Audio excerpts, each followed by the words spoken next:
9 पुटनि मां पहिरियों पुट जेको शहीद थियो आहे करबला में, उन जो नालो हज़रत मोहम्मद औसत बिन अली आहे। इहो मोहम्मद बिन औसत केरु आहे, इनखे वरी खोलींदासीं त बि शीयनि जो हिकिड़ो राज़ फाश थी वेंदो।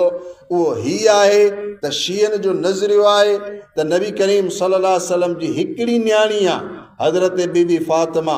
हाणे इन्हनि खां पुछिजे करबला जे मैदान में जेको पहिरियों शहीद आहे उन जो नालो मोहम्मद आहे। इहो मोहम्मद हज़रत अली साईं जो पुटु आहे, पर कहिड़ी घरवारीअ मां आहे, उन जे अमड़ जो नालो छा आहे उहो नालो कोन ॿुधाईंदो।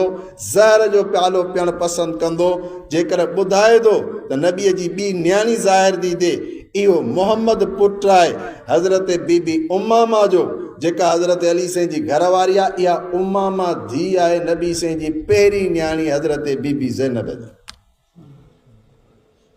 पहिरीं न्याणी हज़रत बीबी ज़ैनब जी न्याणी आहे हज़रत बीबी उमामा, जंहिंजे लाइ अम्मा फातिमा पाण अलीअ खे चई वई, अली जेकर चाहीं थो मुंहिंजे वञण खां बाद में तुंहिंजे घर में वरी फातिमा मोटी अचे त मुंहिंजी वॾी भेण जी न्याणी आहे उमामा, उन सां शादी कई, ॼण फातिमा तुंहिंजे घर में वरी मोटी आई। इहो मोहम्मद औसत पहिरियों शहीद करबला जो हज़रत बीबी उमामा जो पुटु आहे।